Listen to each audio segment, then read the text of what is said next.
ಎಲ್ಲರಿಗೂ ನಮಸ್ಕಾರ. ಈ ಒಂದು ವಿಡಿಯೋದಲ್ಲಿ ಹೊಸ ಜಿಮೇಲ್ ಅಕೌಂಟ್ ಅನ್ನು ಯಾವ ರೀತಿ ಓಪನ್ ಮಾಡೋದು ಅಂತ ಹೇಳಿ ಸ್ಟೆಪ್ ಬೈ ಸ್ಟೆಪ್ ನೋಡ್ತಾ ಹೋಗುವ. ಜಿಮೇಲ್ ಅಕೌಂಟ್ ಇಲ್ಲದೆ ಈಗಿನ ಆಂಡ್ರಾಯ್ಡ್ ಫೋನ್ ಅಲ್ಲಿ ಯಾವುದೇ ಅಪ್ಲಿಕೇಶನ್ ಅನ್ನ ಪ್ಲೇಸ್ಟೋರ್ ಇಂದ ಡೌನ್ಲೋಡ್ ಮಾಡ್ಲಿಕ್ಕೆ ಆಗುದಿಲ್ಲ. ಹಾಗಾಗಿ ಜಿಮೇಲ್ ಅಕೌಂಟ್ ಮಸ್ಟ್ ಕಂಪಲ್ಸರಿ ಆಗಿದೆ. ಸೊ ಹಾಗಾಗಿ ಯಾವ ರೀತಿ ಅದನ್ನು ಡೌನ್ಲೋಡ್ ಮಾಡೋದು ಅಂತ ಹೇಳಿ ನೀವು ನನ್ನ ಸ್ಕ್ರೀನ್ ಅಲ್ಲಿ ಬಲಬದಿಯಲ್ಲಿ ನೋಡ್ತಾ ಹೋಗ್ಬೋದು. ಸ್ಟೆಪ್ ಬೈ ಸ್ಟೆಪ್ ಎಕ್ಸ್ಪ್ಲನೇಷನ್ ಅನ್ನ ಕೊಡ್ತಾ ಹೋಗ್ತೇನೆ. ಸೊ ಸೇಮ್ ಪ್ರೊಸೀಜರ್ ಅನ್ನ ನೀವು ಫಾಲೋ ಮಾಡಿದ್ರೆ ಆಯ್ತು, ಹೊಸ ಜಿಮೇಲ್ ಅಕೌಂಟ್ ಅನ್ನ ನೀವು ಕೂಡ ಕ್ರಿಯೇಟ್ ಮಾಡ್ಕೋಬಹುದು. ಸ್ಟೆಪ್ ಬೈ ಸ್ಟೆಪ್ ನಾನೇನು ಮಾಡ್ತೇನೆ, ಸೇಮ್ ಅದೇ ಪ್ರೊಸೀಜರನ್ನು ನೀವು ಕೂಡ ಫಾಲೋ ಮಾಡಿ. ಇಲ್ಲಿ ರೈಟ್ ಸೈಡಲ್ಲಿ ನಿಮಗೆ ಕಾಣಿಸಿಗುತ್ತೆ. ಸೊ ಸೇಮ್ ಪ್ರೊಸೀಜರ್ ಫಾಲೋ ಮಾಡೋದ್ರಿಂದ ನೀವು ಒಂದು ಜಿಮೇಲ್ ಐಡಿಯನ್ನು ಕ್ರಿಯೇಟ್ ಮಾಡಬಹುದು. ಸೊ ಫಸ್ಟಿಗೆ ನಾನು ಆ್ಯಪ್ ಸೆಕ್ಷನಿಗೆ ಹೋಗ್ತೇನೆ. ನೀವು ನಿಮ್ಮ ಮೊಬೈಲಲ್ಲಿ ಆ್ಯಪ್ ಸೆಕ್ಷನ್ಗೆ ಹೋದ ಕೂಡಲೇ ನಿಮಗೆ ಇಲ್ಲಿ ಕಾಣುತ್ತೆ ನೋಡಿ, ಗೂಗಲ್ ಅಂತ ಹೇಳಿ. ಸೊ ಗೂಗಲ್ ಇದ್ದು ಎಲ್ಲ ಪ್ರಾಡಕ್ಟ್ ಕೂಡ ಇದರಲ್ಲೇ ಇದೆ. ನಿಮಗೆ ಕ್ರೋಮಿಂದ ಹಿಡಿದು ಒಂದು ಡ್ರೈವಿಂದ ಹಿಡಿದು ಪ್ರತಿಯೊಂದು ಪ್ರಾಡಕ್ಟ್ ಇದರಲ್ಲೇ ಇದೆ. ಸೊ ಫಸ್ಟ್ ನೀವು ಗೂಗಲನ್ನು ಕ್ಲಿಕ್ ಮಾಡ್ಕೋಬೇಕು. ಸೊ ಗೂಗಲ್ ಕ್ಲಿಕ್ ಮಾಡಿದ್ಮೇಲೆ ನಿಮ್ಮ ಮೊಬೈಲಲ್ಲಿ ಕೂಡ ಇದೇ ಥರದ ಅಪ್ಲಿಕೇಶನ್ ನಿಮಗೆ ಕಾಣ್ಲಿಕ್ಕೆ ಸಿಗುತ್ತೆ. ಸೊ ಅಲ್ಲಿ ನಿಮಗೆ ಜಿಮೇಲ್ ಅಂತ ಒಂದು ಐಕನ್ ಕಾಣುತ್ತೆ. ಸೊ ಆ ಜಿಮೇಲನ್ನು ನೀವು ಫಸ್ಟ್ ಕ್ಲಿಕ್ ಮಾಡಬೇಕು. ಸೊ ಜಿಮೇಲ್ ಈ ರೀತಿ ಓಪನ್ ಆಗುತ್ತೆ. ಸೊ ಜಿಮೇಲ್ ಓಪನ್ ಆದಮೇಲೆ ಯಾವ ಅಕೌಂಟಿಂದ ನೀವೀಗ ಲಾಗಿನ್ ಆಗಿದ್ದೀರಿ ಆ ಅಕೌಂಟನ್ನು ಇಲ್ಲಿ ಶೋ ಮಾಡುತ್ತದೆ. ಟಾಪ್ ರೈಟಲ್ಲಿ ಇಲ್ಲಿ ಕಾಣ್ತಿದೆ ಅಂತ ಹೇಳಿ ಭಾವಿಸ್ತೇನೆ. ಸೊ ಇದನ್ನು ಕ್ಲಿಕ್ ಮಾಡ್ಕೋಬೇಕು ಫಸ್ಟಿಗೆ. ಸೊ ಇಲ್ಲಿ last but second one add another account ಅಂತ ಹೇಳಿ ಕಾಣ್ತಾ ಉಂಟಲ್ಲ, ಸೊ ಆ್ಯಡ್ ಎನದರ್ ಅಕೌಂಟನ್ನು ಕ್ಲಿಕ್ ಮಾಡ್ಕೋಬೇಕು. ಸೊ ಈ ಥರ ಒಂದು ಪೇಜ್ ಓಪನ್ ಆಗುತ್ತೆ. ಇಲ್ಲಿ ಫಸ್ಟಿಗೆ ಗೂಗಲ್ ಅಂತ ಇದೆ ನೋಡಿ, ಅದನ್ನು ಕ್ಲಿಕ್ ಮಾಡಬೇಕಾಗತ್ತೆ. ಸೊ ನನ್ನೊಟ್ಟಿಗೆ ನೀವು ಕೂಡ ಸೇಮ್ ಪ್ರೊಸೀಜರನ್ನು ಫಾಲೋ ಮಾಡಿ ಸೇಮ್ ಟೈಮಲ್ಲಿ ಅಕೌಂಟ್ ಓಪನಿಂಗ್ ಮಾಡ್ಬೋದು. ಸೊ ಗೂಗಲ್ ಅಂತ ಕಾಣ್ತಿದೆ ನೋಡಿ ಫಸ್ಟ್ ಆಪ್ಷನ್, ಇದನ್ನು ಕ್ಲಿಕ್ ಮಾಡಬೇಕು. ಸೊ ಸ್ವಲ್ಪ ಹೊತ್ತು ಲೋಡಿಂಗ್ ತಗೊಳ್ಳುತ್ತದೆ. ಸೊ ಲೋಡಿಂಗ್ ತಗೊಂಡ್ಮೇಲೆ ಈ ಥರ ಒಂದು ಪೇಜ್ ಓಪನ್ ಆಗುತ್ತೆ. ಸೊ ಈ ರೀತಿ ಪೇಜ್ ಓಪನ್ ಆಗಿ ಇಲ್ಲಿ ನಿಮಗೆ ಕಾಣ್ಲಿಕ್ಕೆ ಸಿಗುತ್ತೆ ಇಮೇಲ್ ಆರ್ ಫೋನ್ ಅಂತ ಹೇಳಿ ಬರೆದಿದ್ದಾರೆ. ಸೊ ನಿಮ್ಮ ಹತ್ರ ಆಲ್ರೆಡಿ ಏನಾದರೂ ಮೇಲ್ ಐ ಡಿ ಇದ್ದರೆ ನೀವಿಲ್ಲಿ ನಿಮ್ಮ ಮೇಲ್ ಐ ಡಿಯನ್ನು ಎಂಟರ್ ಮಾಡಿ ಲಾಗಿನ್ ಆದರೆ ಆಯಿತು. ಸೊ ನಾವಿಲ್ಲಿ ಆಲ್ರೆಡಿ ಮೇಲ್ ಇದ್ದವರಲ್ಲ, ನಾವು ಹೊಸ ಮೇಲ್ ಐ ಡಿಯನ್ನು ಕ್ರಿಯೇಟ್ ಮಾಡಲಿಕ್ಕೋಸ್ಕರ ಬಂದವರು ಅಲ್ವಾ. ಸೊ ಅದಕ್ಕೋಸ್ಕರ ಸೊ ಇಲ್ಲಿ ನಿಮಗೆ ಒಂದು ಐಕಾನ್ ಕಾಣ್ತಿರ್ಬೋದು, ಕ್ರಿಯೇಟ್ ಅಕೌಂಟ್ ಅಂತ ಹೇಳಿ. ಇಲ್ಲಿ ಕಾಣುವಂಥ ಕ್ರಿಯೇಟ್ ಅಕೌಂಟ್ ಬಟನ್ ಅನ್ನು ನೀವು ಕ್ಲಿಕ್ ಮಾಡಬೇಕು. ಕ್ರಿಯೇಟ್ ಅಕೌಂಟ್ ಬಟನ್ ಅನ್ನು ಕ್ಲಿಕ್ ಮಾಡಿದ ಮೇಲೆ ಇಲ್ಲಿ ಎರಡು ಆಪ್ಷನ್ ಬರ್ತದೆ, ಫಾರ್ ಮೈ ಪರ್ಸನಲ್ ಯೂಸ್ ಅಂತ ಹೇಳಿ, ಮತ್ತೆ ಸೆಕೆಂಡ್ ಆಪ್ಷನ್ ಅಲ್ಲಿ for work R my business ಅಂತ ಹೇಳಿ. ಸೊ ನಾವು ಯೂಸ್ ಮಾಡೋದು ಮೇಲ್ ಐ ಡಿ ಇದು ನಮ್ಮ ಪರ್ಸನಲ್ ಯೂಸ್ಗೋಸ್ಕರ. ಸೊ ಫಸ್ಟ್ ಆಪ್ಷನ್ ಅನ್ನು ಕ್ಲಿಕ್ ಮಾಡ್ಕೊಳ್ಳಿ. ಸೊ ಈ ರೀತಿ ಕ್ಲಿಕ್ ಮಾಡಿದ ಮೇಲೆ ಸ್ವಲ್ಪ ಲೋಡಿಂಗ್ ತಗೊಂಡು ಈ ಥರ ಪೇಜ್ ಓಪನ್ ಆಗುತ್ತೆ. ಸೊ ಇಲ್ಲಿ ನಿಮಗೆ ಎರಡು ಆಪ್ಷನ್ ಇದೆ ನೋಡಿ, ಫಸ್ಟ್ ನೇಮ್, ನೀವು ಯಾವ ಹೆಸರು, ನಿಮ್ಮದು ಹೆಸರು ಏನು ಅಂತ ಕೇಳ್ತದೆ. ಸೊ ಫಸ್ಟ್ ನಿಮ್ಮ ಹೆಸರು ಬರ್ಕೊಳ್ಳಿ. ಸೊ ನನ್ನ ಹೆಸರು ವಿಚೇತ್ ಕುಮಾರ್ ಅಂತ ಹೇಳಿ.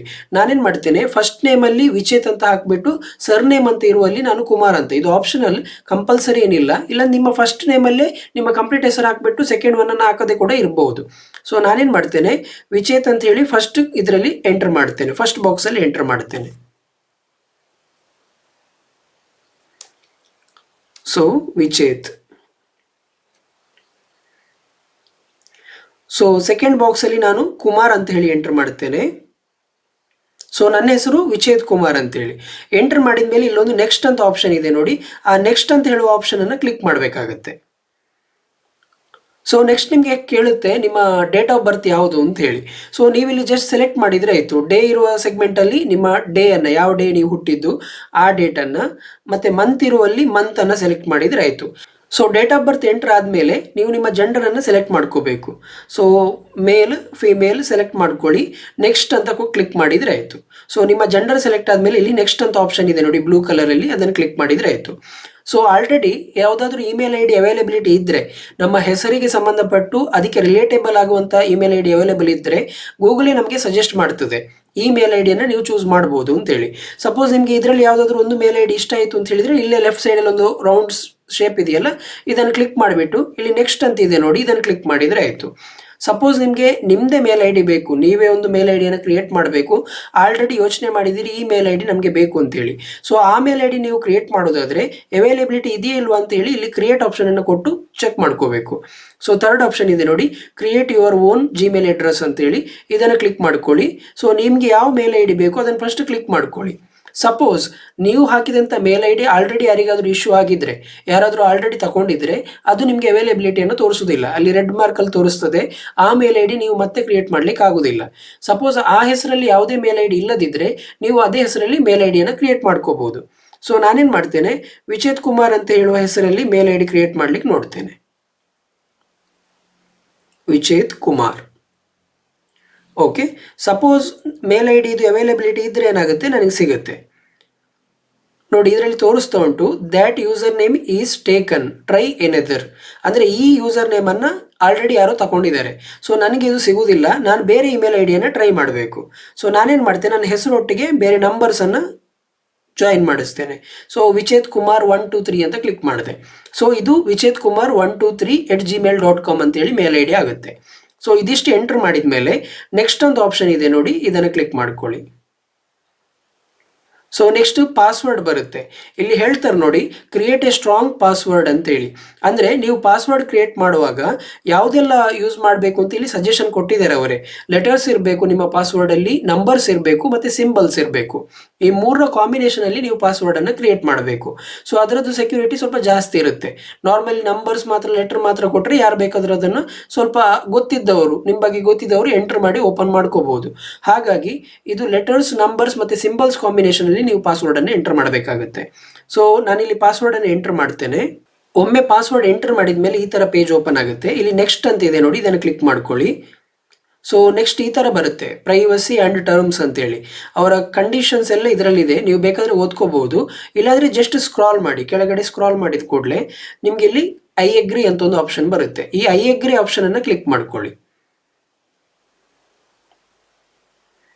ಸ್ವಲ್ಪ ಹೊತ್ತು ಲೋಡಿಂಗ್ ಆಗುತ್ತೆ.